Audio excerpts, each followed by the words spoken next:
Hey everybody, my name is Bryan Caine, and in the great tradition of overly wrought grand titles, I will entitle this A History of Hunger. I was gestating a hungry child. My mother had to be on bed rest for weeks and months at a time because I was sucking up all of her energy while I was still inside of her. I came out bigger than I was supposed to be. When I was a tiny wee little infant, only about yay big, I was so fat and had the squintiest tiny little eyes that I could not put my arms down.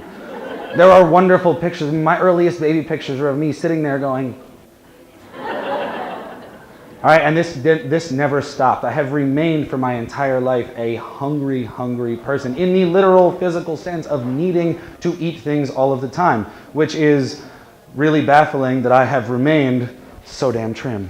All right? So when I was a very young child, they immediately put me down at the other end of the table farthest away from everyone else, where my father and my grandfather sat, because at family holidays, all of the food would end up down at that end. And we would all be eating for 10, 20, 30 minutes after the rest of people were done with their dinner. As I got to be a teenager, I was a full-time athlete playing soccer and swimming and lacrosse and hockey and basketball. I was also exploring Gaelic football and rugby and all sorts of other stuff you've never heard of.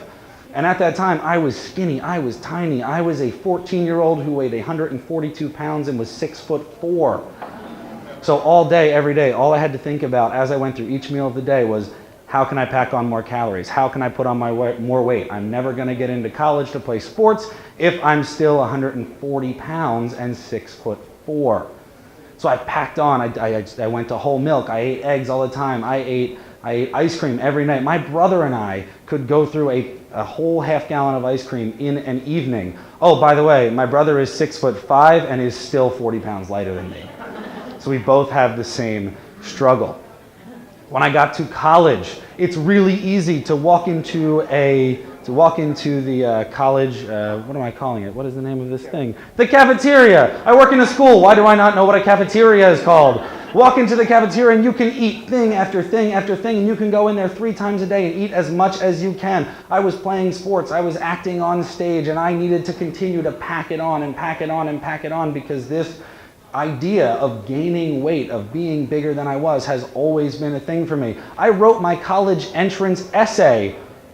If you had a superpower, what would it be? My superpower would be that I could gain weight so I could play for your lacrosse team, and I could play different parts in different shows because I'd be able to gain weight and be fat and gain weight and be fat and whatever. All right? I get out of college, I'm not playing sports anymore. I had never had a drink in my life, an alcoholic drink in my life, until I was 23 years old.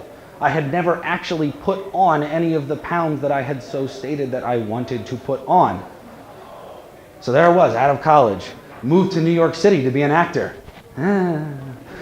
Moved to New York City to be an actor, and I have my first drink. I have my first 3 drinks. I have my first 10 beers in an evening. Back to the puking stories that I won't get into, all right? But I'm there and I'm packing on all this food, because that's the way I've been trained my whole life, is to pack on food, pack on food. But when you are a 22-year-old starving artist in New York City, you don't make too much money. And for the very first time, I found that the act of being able to get the food to put into my body to sustain that amount of eating that I did all the time was impossible. I didn't have the money to do it. And so for the first time in my life, at 23 years old, I stole food. I lived in Washington Heights, in a neighborhood riddled with crime. I could hear gunshots every night. So I didn't really care that I would walk into the corner bodega, and I, completely unslyly, by the way, would just put a bit of food in my backpack and walk out.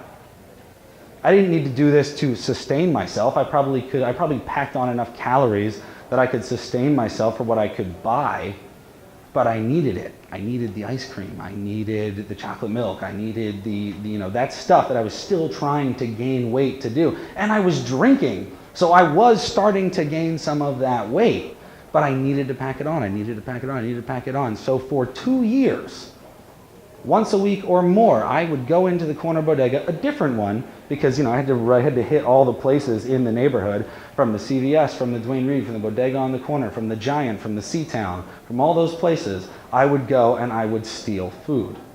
Now this is a very odd thing for me because, like I said, I grew up in a pretty, affluent area, and I was used to getting that food on my own.